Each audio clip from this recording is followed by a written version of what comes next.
നമുക്ക് ആദർശിന്റെയും നയനയുടെയും ഇന്നത്തെ നല്ലൊരു കഥ കേട്ടാലോ? അതിനുമ്പ് ഒരു കാര്യം പറഞ്ഞിട്ട് വീഡിയോ ഇഷ്ടപ്പെടുവാണെങ്കിൽ ഒന്ന് ഹൈപ്പ് ചെയ്യാൻ മറക്കരുതേ.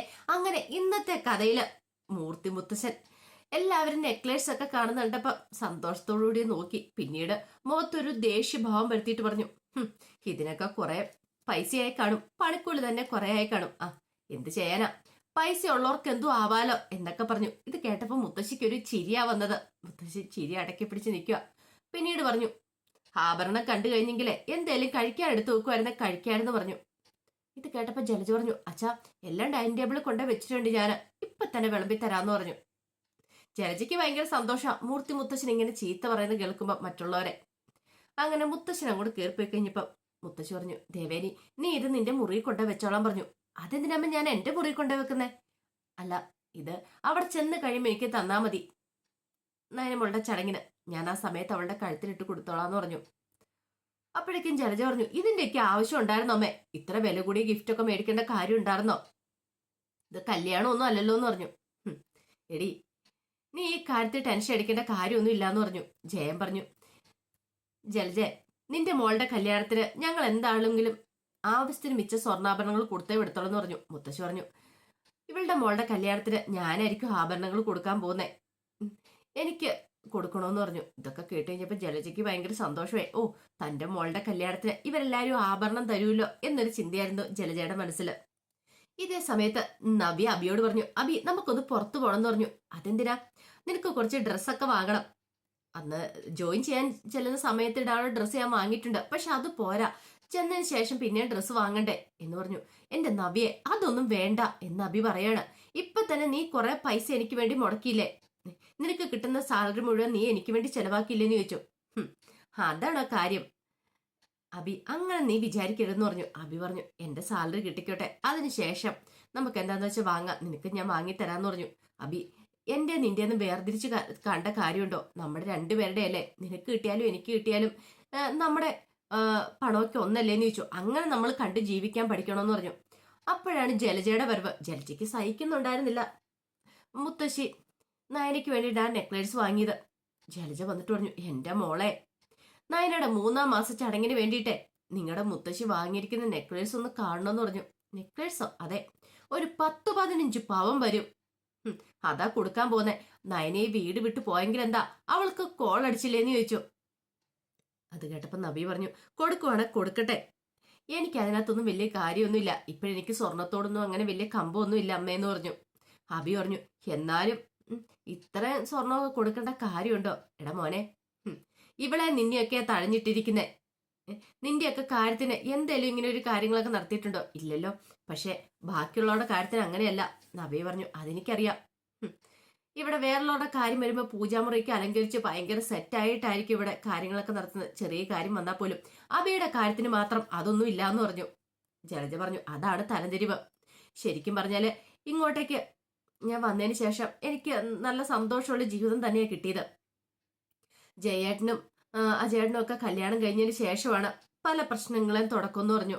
അവൾമാര് വന്നതിന് ശേഷമാണ് എന്നെ താഴ്ത്തി കിട്ടാനൊക്കെ തുടങ്ങിയത്. നബി പറഞ്ഞു, അമ്മയൊന്നും കാര്യമായിട്ട് എടുക്കണ്ടെന്ന് പറഞ്ഞു. ഞങ്ങളിപ്പം സന്തോഷത്തിലാ ജീവിക്കുന്നത്, അധികം വൈകാതെ അബി ഏൻ ജ്വല്ലറിക്ക് ജോലിക്ക് പോവാ. അങ്ങനെ ജോലി ചെയ്ത് കിട്ടുന്ന ശമ്പളം കൊണ്ട് ഞങ്ങൾക്ക് സുഖമായിട്ട് ജീവിക്കാം. ഈ വീട്ടിൽ താമസിക്കാൻ പറ്റിയില്ലെങ്കിൽ ഞങ്ങൾ പുറത്തിറങ്ങി ഒരു വാടക വീടെടുത്ത് ഞങ്ങൾ അന്നല്ല അന്തസ്സായിട്ട് താമസിക്കും. ആരുടെയും കാലക്കീഴിൽ ജീവിക്കാൻ ഞങ്ങൾ ഉദ്ദേശിക്കണില്ല എന്ന് പറഞ്ഞു. അബി പറഞ്ഞു, അതേമേ, ജോലി കിട്ടിക്കോട്ടെ, ജോലി കിട്ടിക്കഴിഞ്ഞാൽ പിന്നെ പ്രശ്നമില്ലോ എന്ന് പറഞ്ഞു. ജലജ പറഞ്ഞു, എന്നാലും കണ്ടില്ലേ തിരിച്ചു വ്യത്യാസം എത്രമാത്രമാന്ന്. മുമ്പ് മുതൽ ഞാനിത് കണ്ടുകൊണ്ടിരിക്കുന്ന, പിന്നെ എന്തേലും ആയിക്കോട്ടെ എന്ന് കരുതിയിട്ടാ ഈ വീട്ടിലെ ജോലികളൊക്കെ ചെയ്ത് അടിമയെ പോലെ കഴിഞ്ഞ് ഞാൻ മുന്നോട്ട് പോന്നേ. അപ്പോഴേക്കും നബി പറഞ്ഞു, എന്തൊക്കെ വന്ന് പറഞ്ഞാലും മുത്തശ്ശനും മുത്തശ്ശിയും പറയുന്നതൊക്കെ അനുസരിക്കണമെന്ന് പറഞ്ഞു. അവരുള്ളതുകൊണ്ട് മാത്രമാണ് ഞാനിവിടെ നിൽക്കുന്നത്, അല്ലെങ്കിൽ ഞാൻ നിൽക്കത്തില്ലായിരുന്നൊക്കെ ജലജ പറഞ്ഞു. നബി അബിയോട് പറഞ്ഞു, നീ വിഷമിക്കൊന്നും വേണ്ടടാ, നിനക്ക് നല്ല ജോലിയായിട്ട് കിട്ടാൻ പോകുന്നേ, പിന്നെ ആരൊക്കെ എതിർത്താലും നമ്മൾ നല്ല അന്തസ്സായിട്ട് തന്നെ ജീവിക്കുക തന്നെ ചെയ്യും. ഈ സമയം ജലജ പറഞ്ഞു, എന്നാലും നിന്റെ വീട്ടുകാരെയൊക്കെ സമ്മതിച്ചു തന്നിരിക്കുന്നു. ഈ വീട്ടിലുള്ളവർ എന്തും പറഞ്ഞോട്ടെ, പക്ഷെ നിന്റെ സ്വന്തം അച്ഛനും അമ്മയൊക്കെയല്ലേ പറഞ്ഞത്. അബിയുടെ കുഞ്ഞാ ചന്തുപോളെന്ന് നിന്നെ അബിയെ തെറ്റിക്കാൻ വേണ്ടിയിട്ട്. അബി പറഞ്ഞു, എനിക്കിപ്പം നല്ല സംശയമുണ്ട് നബിയെന്ന് പറഞ്ഞു. എന്താ അബി?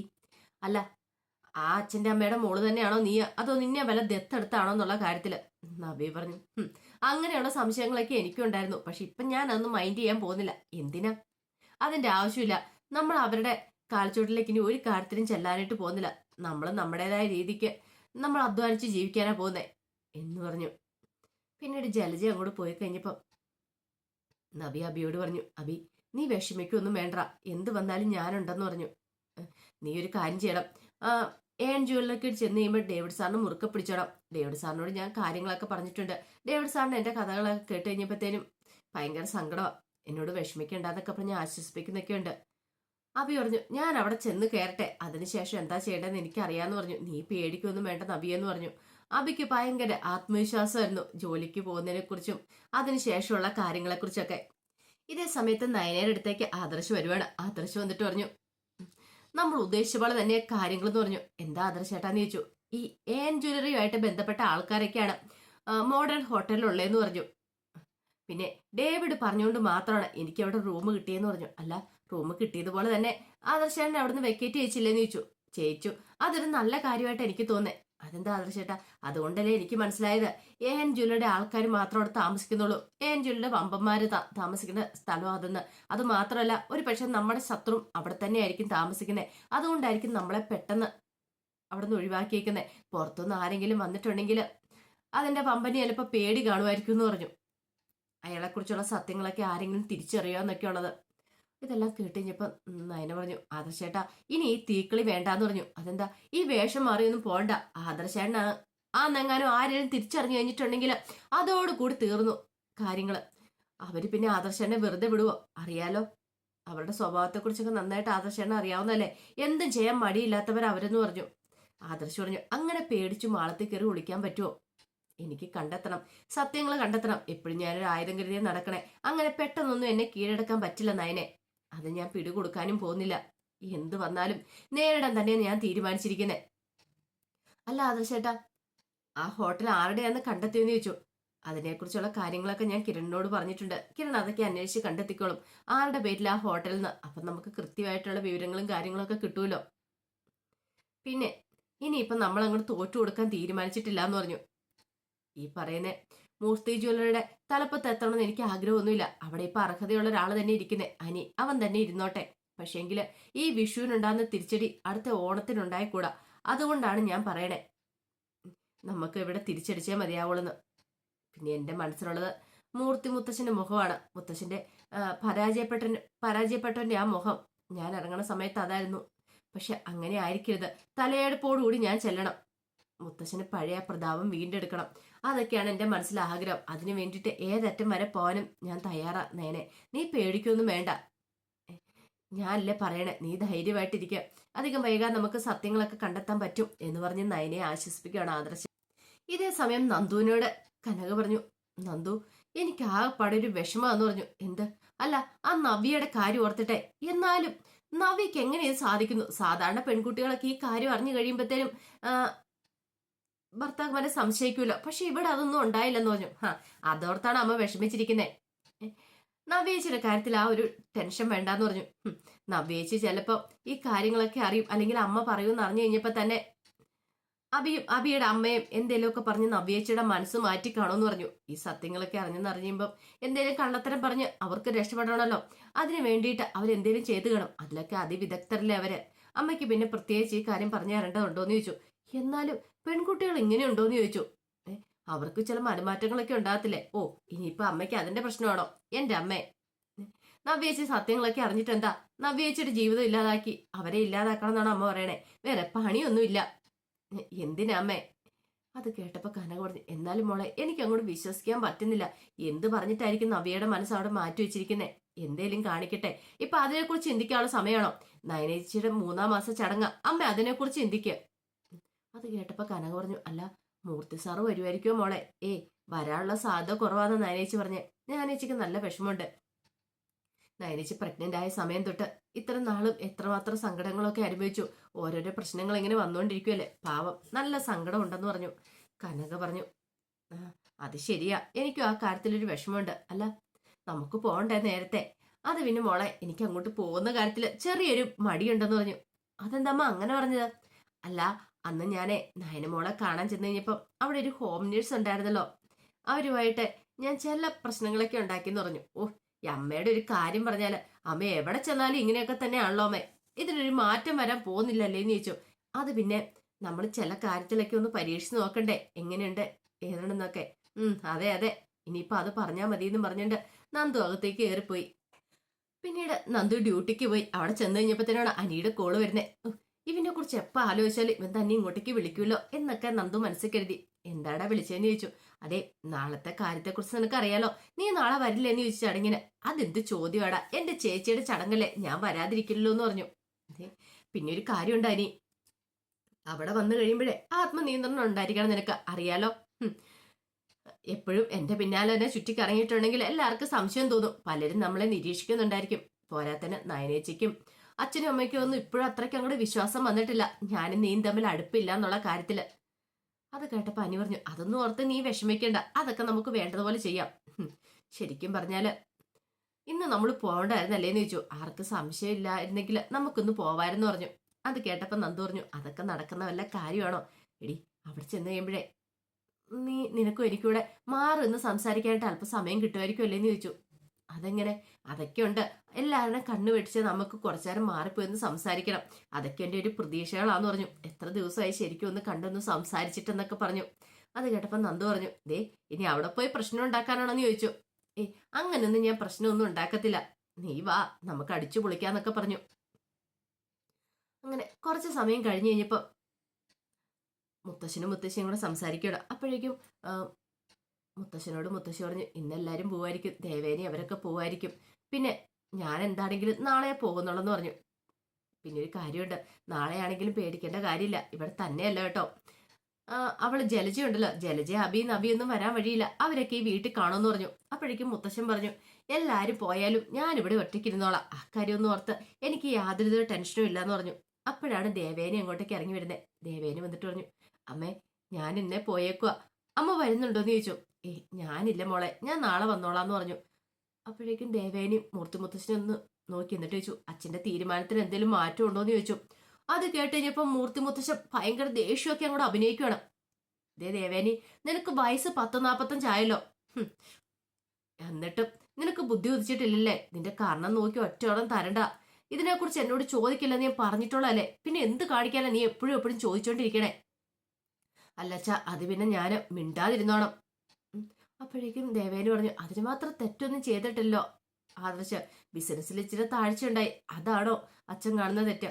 നിനക്ക് തെറ്റൊന്നും കാണത്തില്ലായിരിക്കും, 19 വർഷക്കാലമേ ഞാൻ കൊണ്ടുവരുന്ന ജ്വല്ലറി അത് ഒരു കുഴപ്പവും കോട്ടവും സംഭവിക്കാതെ അവിടെയാണ് അവൻ കയറി ഇരുന്നിട്ട് ജ്വല്ലറി തകർത്ത് കളഞ്ഞേ. അപ്പൊ പിന്നെ എനിക്ക് അവനോട് ക്ഷമിക്കാൻ പറ്റുമോ? ഒരിക്കലും ഇല്ലാന്ന് പറഞ്ഞു.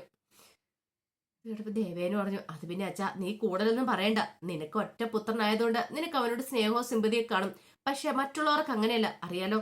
ഇവിടുന്ന് ഞാൻ മാത്രമല്ലേ ഇല്ലാത്തുള്ളൂ, ബാക്കി എല്ലാവരും തന്നെ പോകുന്നുണ്ടല്ലോ, ആവശ്യത്തിന് ഗിഫ്റ്റും കാര്യങ്ങളും ഒക്കെ കൊടുക്കുന്നുണ്ട്, പിന്നെ ഞാൻ വരണം തന്നെ നിർബന്ധം, പോവേണ്ടവർക്കൊക്കെ പോവാം, ഇനി ഇതിനെക്കുറിച്ച് എന്നോട് സംസാരിച്ചുകൊണ്ട് വന്നേക്കരുതെന്ന് പറഞ്ഞു. ദേവേനി സങ്കടത്തോട് വിട്ടാണ് ഇറങ്ങണേ. അപ്പോഴേക്കും മുത്തശ്ശി പറഞ്ഞു, പോകുന്ന സമയത്ത് ഒരു 2 നല്ല വർത്താനം പറഞ്ഞു വിടാരെന്ന് പറഞ്ഞു. വസുന്ധരെ, അങ്ങനെ നല്ല വർത്താനം പറഞ്ഞിട്ടുണ്ടെങ്കിൽ അവിടെ ചെന്ന് കഴിയുമ്പോൾ ആദർശനോട് അവൾ ആദ്യം പറയണേ ഞാൻ മാറിയെന്നായിരിക്കും. അത് പാടില്ല, കാരണം അങ്ങനെ മാറിയെന്ന് അറിഞ്ഞിട്ടുണ്ടെങ്കിൽ കാര്യങ്ങളൊന്നും ശരിയാവത്തില്ല.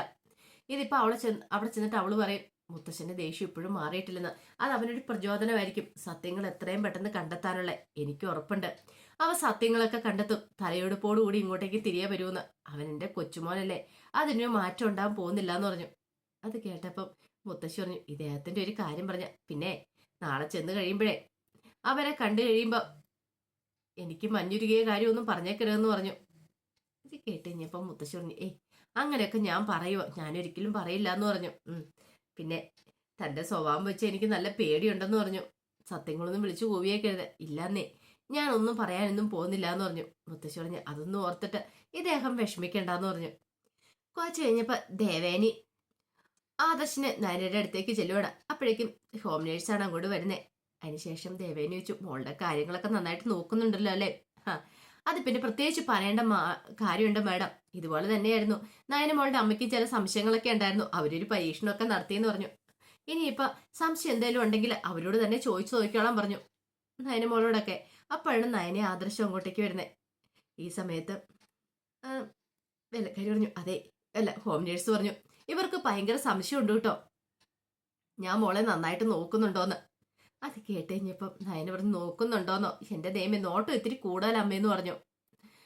കൃത്യസമയത്ത് തന്നെ ആഹാരം, അതുപോലെ തന്നെ മരുന്ന് കാര്യങ്ങൾ എല്ലാം ഉണ്ടെന്ന് പറഞ്ഞു.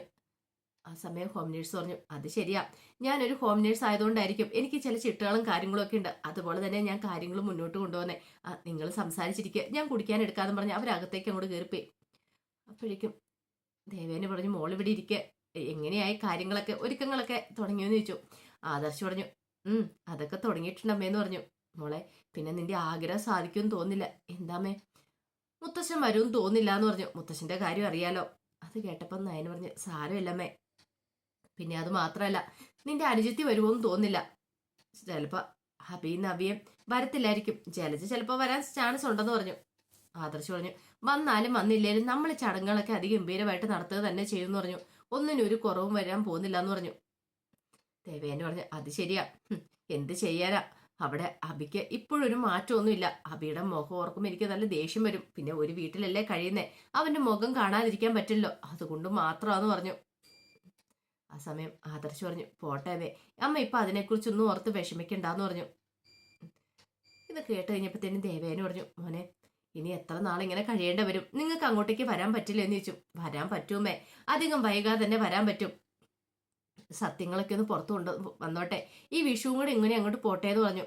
അല്ല ഈ വിഷുവിന് എന്താണെങ്കിലും ഏൻ ജ്വല്ലറിക്കാര് കത്തി കയറുമല്ലേ മൂർത്തി ജ്വല്ലറി പിന്തള്ളിക്കൊണ്ട്, അത് ഉറപ്പാമേ. പക്ഷെ ഈ വിഷു വിട്ട് കളഞ്ഞാലേ അടുത്ത ഓണത്തിന് മുമ്പ് നമ്മള് എല്ലാത്തിനും തലപ്പത്ത് എത്തിയിരിക്കും എന്ന് പറഞ്ഞു. ഞാൻ തരുന്ന വാക്കമ്മയ്ക്ക്.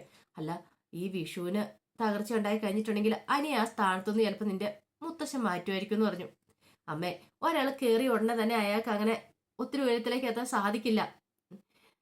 പിന്നെ ഒരു കാര്യമുണ്ട്, മുത്തശ്ശൻ ഈ കാര്യങ്ങളൊക്കെ അറിയാവുന്നല്ലേ, അതുകൊണ്ട് മുത്തശ്ശൻ അങ്ങനെ ചെയ്യുമെന്ന് എനിക്ക് തോന്നുന്നില്ല. ദേവേനെ പറഞ്ഞു എനിക്ക് നല്ല പേടിയുണ്ടെന്ന് പറഞ്ഞു. നയന പറഞ്ഞു അനിയുടെ കാര്യം ഓർക്കുമ്പോൾ എനിക്ക് സങ്കടം വരുന്നുണ്ട്, അവൻ കയറി ഉടനെ അവനെ അവിടെ നിന്ന് ഇറക്കി വിടുക എന്ന് പറഞ്ഞാല് മുത്തശ്ശനെ ചിലപ്പോൾ അവനോട് ചിലപ്പോൾ ദേഷ്യം ആകുമായിരിക്കും അല്ലേന്ന് ചോദിച്ചു. ആദർശ് പറഞ്ഞു നയനെ അതൊന്നും ഓർത്ത് നീ പേടിക്കണ്ട, ഇപ്പോഴിത്തിരി ദേഷ്യം തോന്നിയാലും പിന്നീട് എല്ലാം സന്തോഷത്തിലെ കലാശിക്കുള്ളൂ, നീ നോക്കിക്കോ, ഇനി അപ്പൊ അതിരകം നാളൊന്നും ഉണ്ടായിരിക്കില്ല എന്ന് പറഞ്ഞു. ദേവേന് പറഞ്ഞു എങ്ങനെയെങ്കിലും ഒന്ന് രക്ഷപ്പെട്ടാൽ മതിയായിരുന്നു പറഞ്ഞു. അമ്മയ്ക്ക് തരുന്ന വാക്കാ ഞാനിത്, ഒരു കാരണവശാലും ഈ വിഷു കഴിയുന്നതോട് കൂടിയിട്ട് മൂർത്തി ജ്വല്ലറി തകർച്ചയിലേക്ക് പോകാൻ പോകുന്നില്ല, മൂർത്തി ജ്വല്ലറി കര കയറുക തന്നെ ചെയ്യും, പഴയ പ്രതാപം നമ്മൾ വീണ്ടെടുക്കും എന്നൊക്കെ പറഞ്ഞു.